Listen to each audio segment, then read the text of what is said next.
and a privilege to ask King Felipe VI to address us. Your Majesty.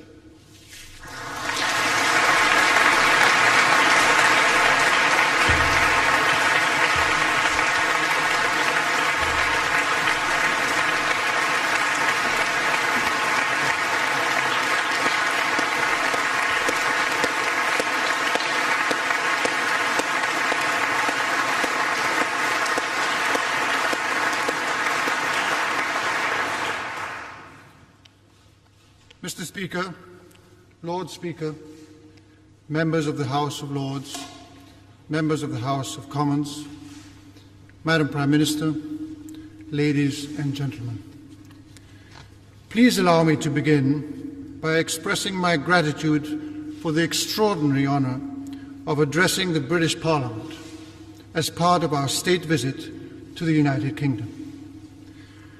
This Parliament has embodied the principles of freedom, democracy, and the rule of law for centuries, as have few other institutions in the world. Principles which form the foundations on which the political and constitutional structures of the most developed countries have been built.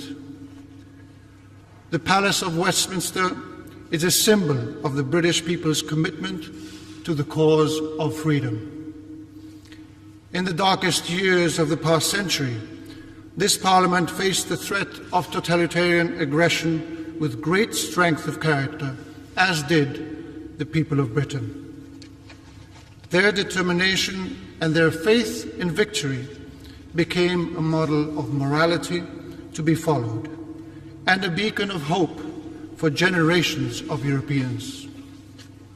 The same strength of character, determination, and faith in victory will lead freedom time after time to triumph over any form of extremist or fanatical ideology which resorts to violence and terrorism and today threatens people's lives and their dignity.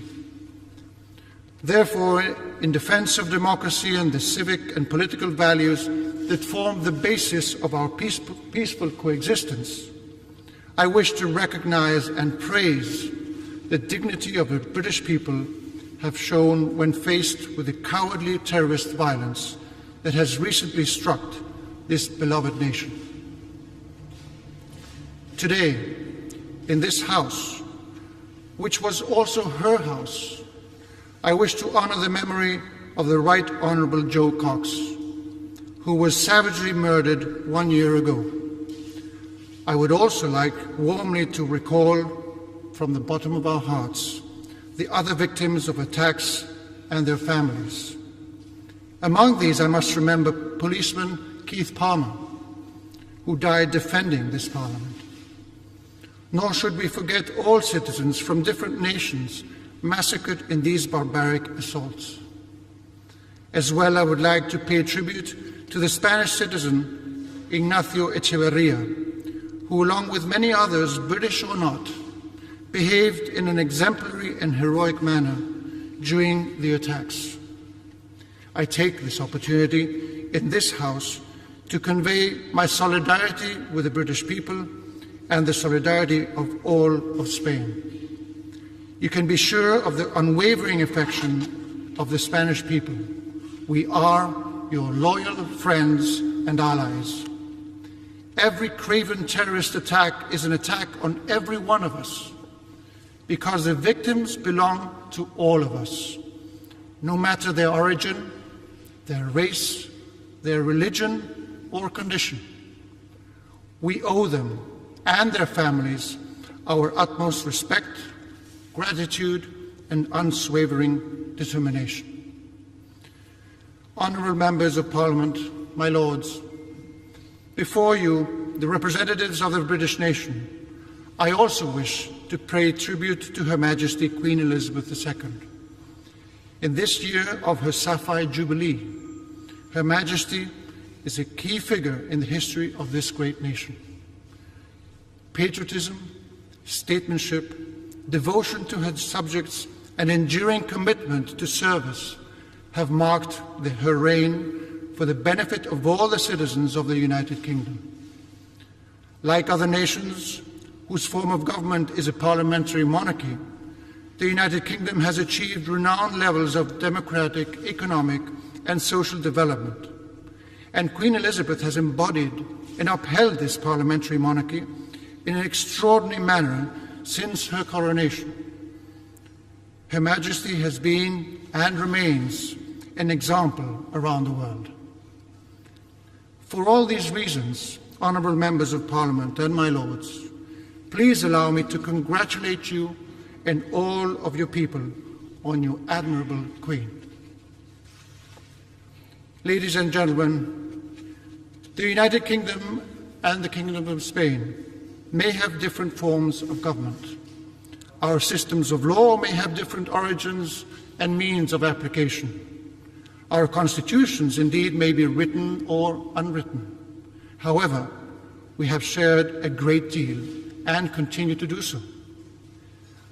We are two of the oldest nations in Europe and in the world. We are parliamentary monarchies based on a vocation and firm commitment to the plurality and diversity that enrich our societies. We have been the two major worldwide empires that stretched across the Atlantic with a global vision. Our languages are today the main means of international communication. In short, we have a shared history, and we are united today by the strong bonds of personal esteem and affection between our societies. Furthermore, we share respect for national sovereignty and the law, established through democratic process, which is the cornerstone of every state under the rule of law, guaranteeing the peaceful and harmonious coexistence of our citizens. In the spirit of these principles, I stand before this Parliament with great pride, representing the modern democratic nation of Spain, which is fully integrated into the international community, a nation with a profound commitment to universal questions and an undeniable engagement in Europe, the Mediterranean, and Ibero-America. In April 1986, 31 years ago, my father, King Juan Carlos I, was the first Spanish monarch to address this eminent institution, address underscoring the rich shared history of the crowns of the United Kingdom and Spain. 3 decades later, I would like to take this opportunity to reaffirm the exceptional ties which have bound the Spanish and British crowns and continue to do so. Almost half a millennium ago, another Felipe of Spain, namely Felipe II, was proclaimed King of England by marriage to Queen Mary Tudor. And before him, Eleanor of Castile and Catherine of Aragon embodied the dynastic alliance that bound the destinies of our two nations for centuries. And in our days, I am also proud to be a descendant of Queen Victoria. Spain and England, the Kingdom of Spain and the United Kingdom, have indeed a long shared history, during which we have frequently stood shoulder to shoulder. We have done so as friends, as partners, and as allies, either facing international challenges together or by promoting a closer relationship between our institutions and our citizens in the best interest of our two societies. It is just as true, however, that during our rich and fruitful history, there have been also estrangements, rivalries, and disputes. But the work and determination of our governments, authorities, and citizens have relegated such events to the past. I am certain that this resolve to overcome our differences will be even greater in the case of Gibraltar. And I am confident that through the necessary dialogue and effort, our two governments will be able to work out towards arrangements that are acceptable to all involved. Honourable members of Parliament, my lords, until the present, the United Kingdom of Spain and Spain have both been partners in the project of European integration. which has brought considerable stability and prosperity to the region, one that may be said to be unprecedented in history. This project has also helped to enhance the existing rich fabric of bilateral relations between partners. Like in the case of our two nations, where bilateral relations have in fact reached a pinnacle in our shared history. The UK, exercising its sovereignty and its constitutional law, has decided to leave the European Union following the procedure established in the treaties. Although this decision may sadden us, and indeed it does, we fully respect it. The British government's intention to remain a strategic ally of the Union and to continue to play a decisive role in the security of Europe and the prosperity of its citizens offers us great hope. At the bilateral level, our governments must work with determination to maintain and even improve the network of relations we have built within the European project. This is something that our societies, which are so profoundly intertwined, truly demand of us. Given these circumstances, we must particularly bear in mind the thousands of Britons and Spaniards who live in each of our nations, who form a sound foundation for our relations. These citizens have a legitimate expectation of decent and stable living conditions for themselves and for their families. I therefore urge our two governments to continue working to ensure that the agreement on the UK withdrawal from the EU provides sufficient assurance and certainty. The shared aims of the United Kingdom and Spain, partners and allies on the global stage, are reflected in our two nations' close cooperation at the highest international levels.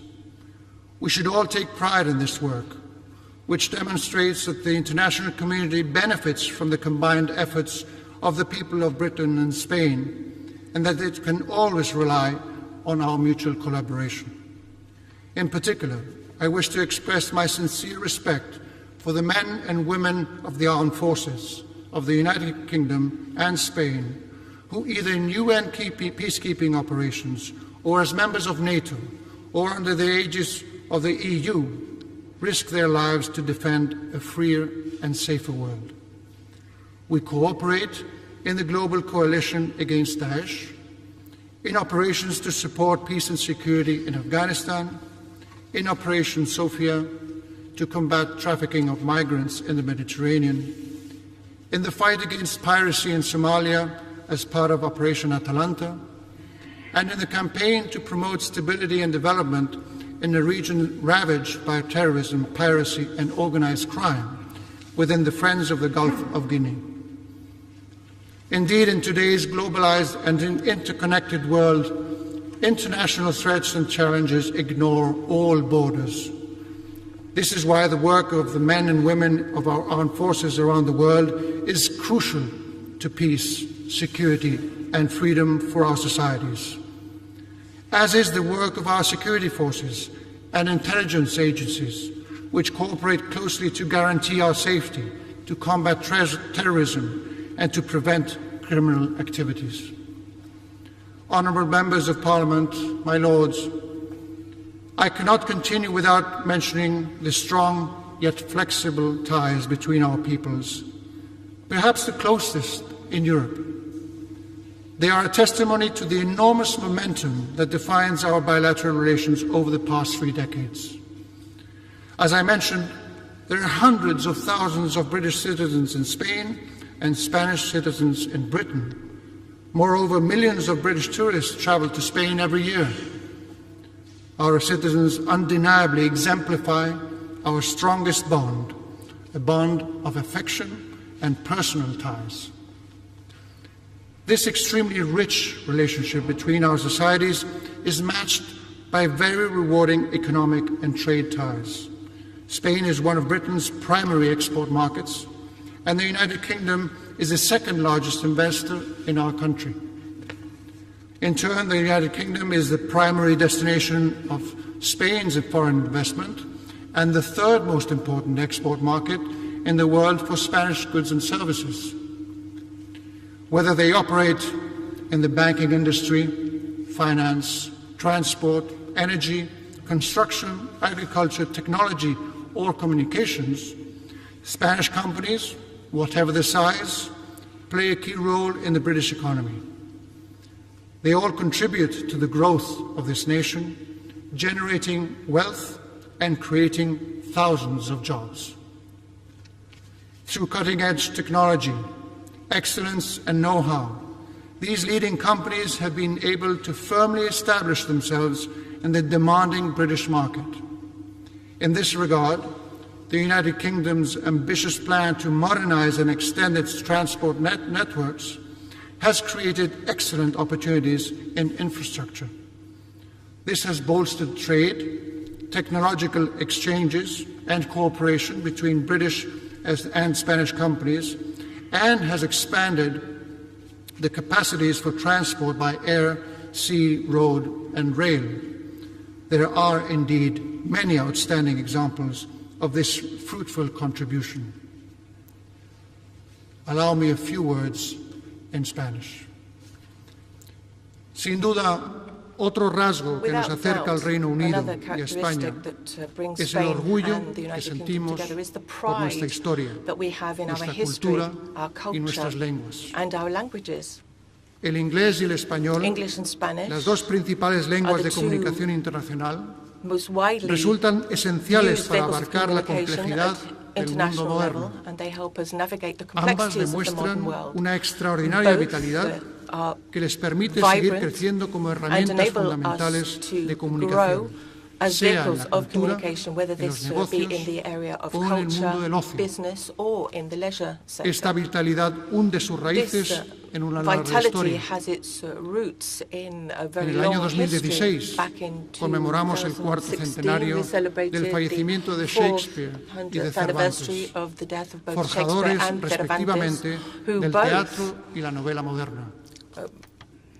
Ambos autores son potentes símbolos de nuestra afinidad cultural y están en los cimientos de los intensos intercambios intelectuales, artísticos, culturales y deportivos que mantenemos en la actualidad y que tanto enriquecen a ambas naciones. Esa positiva combinación de historia y tradición y de vitalidad contemporánea se da igualmente en las universidades españolas y británicas, algunas de las cuales se cuentan entre las más antiguas del mundo. Hoy siguen siendo no solo centros de educación, sino auténticas referencias del saber, del conocimiento científico y de la cultura humanista en todas sus dimensiones. El nivel de interrelación entre nuestros países en el ámbito de la ciencia es muy elevado. Profesores y científicos británicos, españoles y de muchos otros lugares realizan aportaciones fundamentales que redundan en la expansión del conocimiento y el beneficio de nuestras sociedades.